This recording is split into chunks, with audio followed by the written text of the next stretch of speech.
Dans cette situation, quelle est la première chose que vous avez envie de faire? Sauter? Ramasser les pièces? Entendre ce petit son qui nous récompense? Mais pourquoi au juste? Pourquoi ne devrait-on pas plutôt les éviter? Pourquoi dans un FPS, je tire automatiquement sur ces barils rouges? Pourquoi mes yeux fixent ce marqueur alors qu'un monde entier s'étend devant moi? Ce sont des questions qu'on ne se pose plus vraiment. On a fini par accepter que ces réflexes sont normaux dans les jeux vidéo. Pourtant, vu de l'extérieur, c'est assez étrange. Certains de ces automatismes sont apparus presque naturellement, alors que d'autres sont le résultat de décennies d'apprentissage. Mais aujourd'hui, il est peut-être temps de prendre du recul sur ces pratiques qui nous paraissent banales, afin d'essayer de comprendre une chose. Pourquoi est-ce que ça nous démange autant de vider cette barre de vie?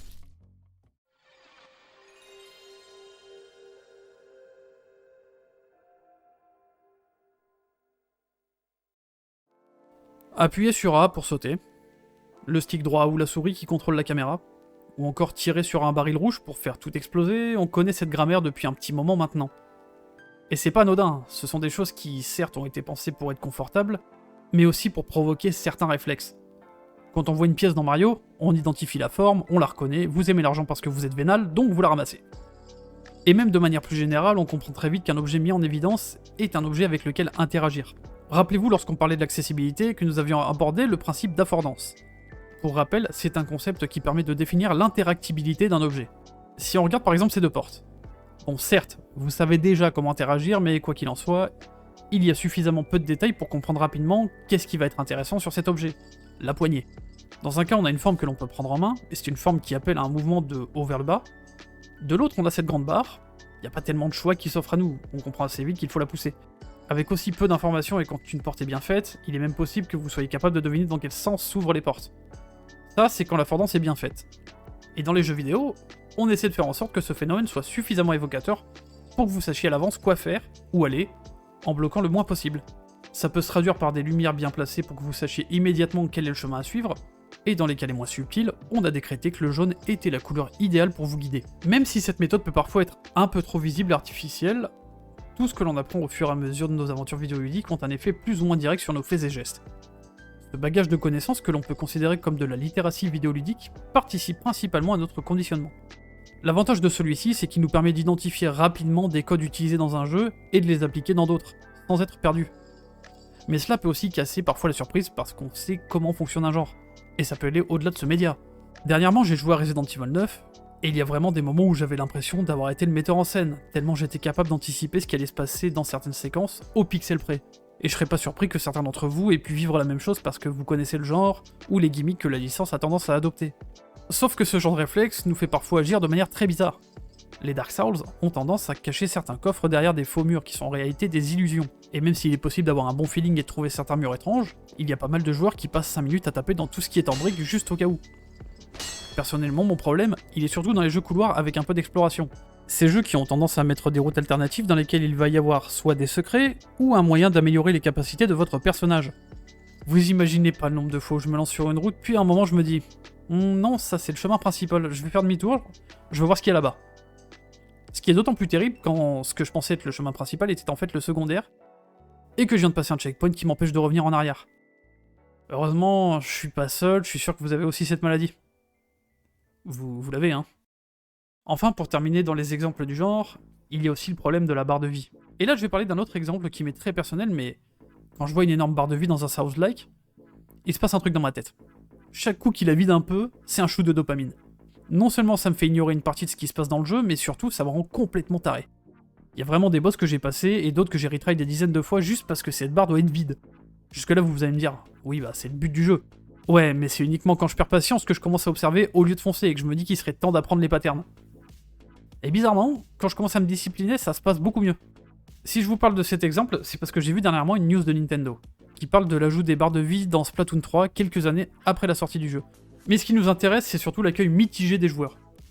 Certains abordent le fait que le jeu avait un moyen plus diégétique de montrer la vie avant, car un personnage aspergé de peinture signifie qu'il a été touché, donc plein de peinture sur quelqu'un égale peu de vie restante. D'autres se plaignent de l'esthétique de ces barres de vie. Mais surtout, le dernier commentaire qui fait énormément de sens par rapport à ce que je vous ai dit, c'est celui-ci. Je déteste ça ainsi que la mise à jour de la barre de vie. Ça rend juste Splatoon plus agressif et compétitif. Splatoon 3 faisait déjà ça en rendant les maps plus petites, forçant davantage les joueurs à se battre, mais ça ne fait qu'encourager encore plus les gens à attaquer l'équipe adverse plutôt qu'à ancrer le terrain. Et c'est grâce à ce commentaire que cette vidéo existe, pour être honnête. Parce que quand j'ai lu ça, je me suis dit, il y a un vrai problème avec le conditionnement, et le simple fait de rajouter un élément UI va complètement changer la perception du jeu. Et ça peut menacer un design qui est en place depuis 3 jeux. C'est peut-être un peu extrême et ça reste l'avis d'une personne, mais c'est un avis relativement pertinent. Combien de fois j'ai entendu les gens se plaindre sur League of Legends que les joueurs préfèrent tuer un ennemi plutôt que de jouer les objectifs. Pareil dans un FPS comme Counter-Strike ou Rainbow Six. Avec les feedbacks visuels, les sons, l'immédiateté de la chose, c'est pas si rare de trouver la perspective d'éliminer quelqu'un plus séduisante que de remporter la victoire en jouant les objectifs, qui demandent souvent d'attendre ou de réaliser des actions plus lentes. C'est même quelque chose d'assez traître, parce que le jeu vidéo est censé être un moment de détente et d'amusement. Et dans ce genre de jeu, il y a vraiment une lutte pour rester discipliné et jouer méthodique, tout en freinant certaines pulsions qui nous poussent à jouer pour la récompense, qui est pourtant l'essence même du plaisir qu'on a à jouer. Et quand la frustration prend le dessus, ce n'est pas rare de voir quelqu'un abandonner l'idée de discipline et de passer en pilote automatique pour prendre son shoot de dopamine à tout prix, ce qui souvent se traduit par un gameplay désastreux. Enfin, pour faire écho à ma vidéo sur les open world, je parlais des marqueurs de quête. Parce que je trouve que ces derniers nous ont habitués à ne plus chercher ce qui, j'en conviens, est parfois une bonne chose, mais cela nous rend de plus en plus impatients, à tel point que chercher quelque chose plus de 5 minutes est devenu une vraie corvée. On ne regarde plus la carte, ou ce que l'environnement peut nous raconter, on regarde la destination qui prend la forme d'un point sur l'interface. Fait amusant, le développement des GPS que l'on utilise désormais énormément dans notre quotidien semble avoir réduit notre tendance à entraîner notre mémoire spatiale. En gros, notre capacité à construire des cartes mentales pour se repérer. Ce lien avec le réel ne me permet pas juste de vous fournir un trivia intéressant.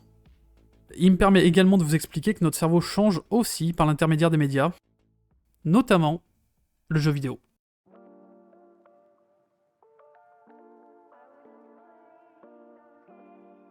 Alors pas de panique, je vais pas lancer des hot takes comme les jeux vidéo nous rendent violents, surtout qu'aucune étude ne peut le prouver. En revanche, penser que le jeu vidéo n'altère pas notre matière grise est également une erreur. C'est pourquoi il est grand temps de vous expliquer ce qu'est la neuroplasticité. La majorité des exemples que j'ai lus pour l'expliquer parlent d'un système qui marcherait comme un réseau routier. Chaque jour, vous devez vous rendre d'un point A à un point B. La première fois, il vous a fallu une carte ou un GPS, mais au bout de quelques jours, ce chemin est connu, vous savez ce qui se trouve à tel endroit, qu'au troisième croisement il faut tourner à droite après un bâtiment d'une certaine couleur, qu'il y a un ralentisseur à tel endroit, donc il faut faire attention. Bref, votre trajet peut être fait les yeux fermés. Et bien dans votre cerveau, il se passe la même chose quand vous cherchez une information. Vos neurones créent des connexions qui se renforcent à chaque fois qu'elles sont sollicitées. C'est pour ça que quelque chose que vous apprenez par cœur vous revient plus facilement, et aussi pourquoi vous ne vous souvenez plus de vos cours de lycée après quelques années sans solliciter ces connaissances.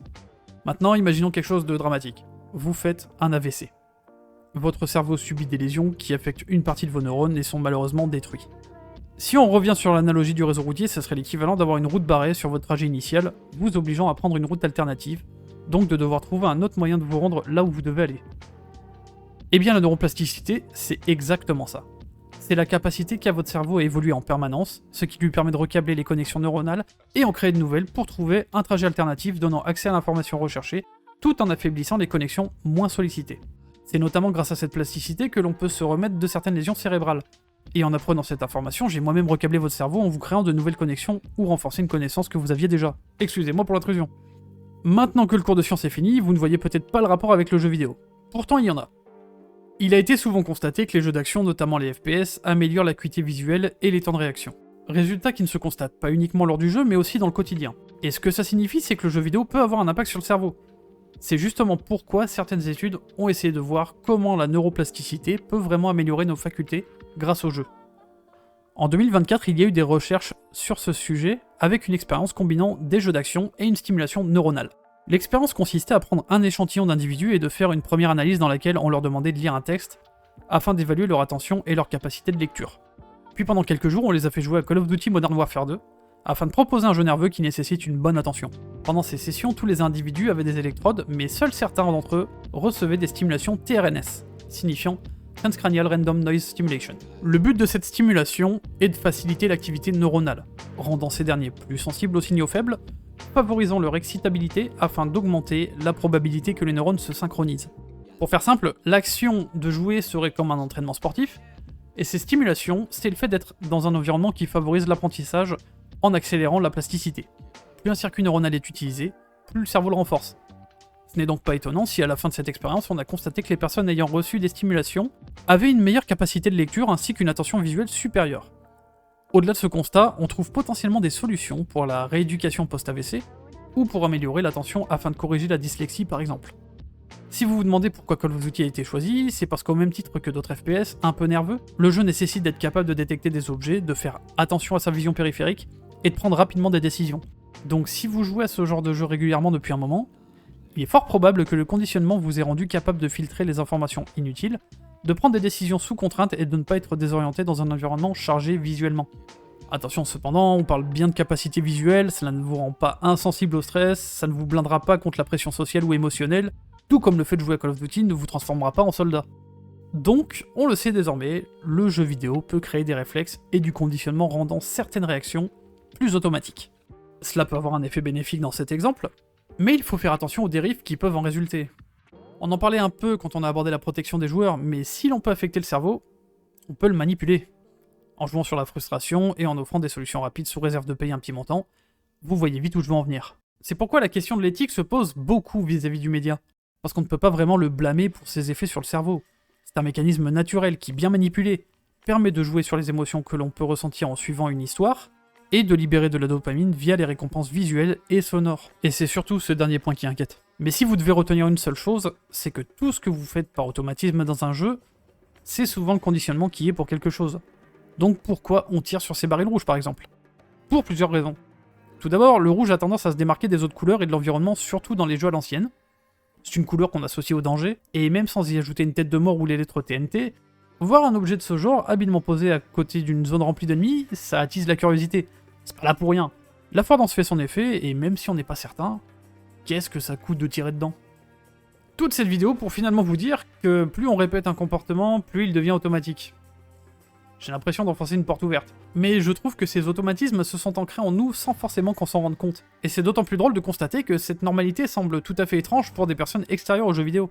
Suivre des marqueurs, vider des barres de vie, faire des allers-retours pour confirmer qu'un chemin secondaire a bien été exploré, et surtout, partir du principe qu'un ennemi est là pour être tué. Et ça, Undertale le sait parfaitement. Si vous ne l'avez pas fait et que vous souhaitez le faire, je vous invite à passer ce chapitre pour aller à la conclusion parce que je vais vraiment spoiler. Vous êtes prévenus, donc si vous êtes toujours là, je vais vous expliquer comment Undertale nous a tous eus. Encore une fois, c'est le conditionnement. Si vous avez joué au jeu, vous avez vu que ces combats prennent la forme d'un RPG tour par tour. L'ennemi nous attaque, puis on l'attaque, et ainsi de suite.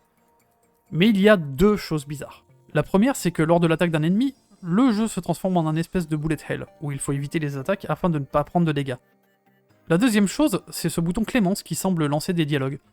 Seulement en appuyant dessus, vous passez votre tour et la personne en face vous attaque toujours. Alors ça pourrait être un troll du développeur, mais quoi qu'il en soit, le combat n'avance pas. Alors finalement on attaque jusqu'à réduire la barre de vie de notre adversaire à 0. On fait ça pendant tout le jeu, puis arrive ce moment fatidique que tout joueur d'Undertale se rappelle, et qui va gâcher la surprise de ceux qui n'y ont pas joué. Dans n'importe quel RPG, un combat vous rapportera de l'expérience que l'on abrège EXP ou XP, et une fois que vous avez suffisamment d'XP, vos statistiques augmentent vous rendant plus fort, plus résistant, etc. Dans Undertale, c'est la même chose, mais votre statistique de vie a un nom bien particulier puisqu'on l'appelle Love, l'amour, c'est mignon. Donc vers la fin de votre aventure, après avoir vaincu plein d'ennemis, arrive le moment de votre jugement. Et c'est là qu'un personnage vous révèle les vraies règles du jeu. EXP ne signifie pas expérience mais point d'exécution. Et Love signifie niveau de violence. Vous n'êtes pas un héros qui sauve le monde, vous êtes juste quelqu'un qui a répondu à chaque problème par la violence, parce que c'est ce que les RPG nous ont appris à faire. Et bien sûr, c'était sous-entendu. Les comportements de certains personnages semblent bizarres et il y a une sensation de malaise lors de certains dialogues. Mais les mécaniques de combat d'Undertale ne sont pas inédites si on fait abstraction de ce bouton Clémence. Et le système de défense en bullet hell ressemble plus à un simple twist de gameplay intéressant pour ne pas prendre de dégâts. Donc c'est assez logique qu'on se soit tous fait piéger. Et c'est d'autant plus intéressant quand on se lance une deuxième fois dans l'aventure de voir qu'on sait exactement quoi faire. Qu'est-ce qui se passe si je fais une run pacifiste en ne tuant aucun ennemi? C'est pourquoi Undertale a beaucoup été acclamé, mais surtout pourquoi je trouve le concept incroyable. Parce que c'est un jeu qui a compris que les gamers avaient un conditionnement tellement fort que même en mettant des éléments en évidence, la majorité va faire abstraction et jouera une première fois au jeu comme n'importe quel RPG. C'est assez difficile de créer des expériences qui surprennent, mais quand celles-ci y arrivent, c'est généralement parce qu'elles viennent de casser un code bien ancré. Et même si elles se font rares, ces dernières laissent toujours une trace chez beaucoup de joueurs. Il n'y a qu'à voir le nombre de vidéos sur Undertale. Mais au-delà de ça, elles me font personnellement me demander comment on pourrait twister des mécaniques de jeu bien établies pour proposer une expérience nouvelle. Une expérience qui amènerait les joueurs à faire face à des choses qu'ils semblent connaître, et à se demander si ça vaut vraiment le coup de vider cette barre de vie. Voilà, c'est la fin de cette vidéo un peu plus courte, mais avec le cours de sciences, je voulais pas que ça soit trop intense non plus. Comme d'habitude, on peut discuter en commentaire et sur Blue Sky. Quant à moi, je vous dis à bientôt pour une prochaine vidéo.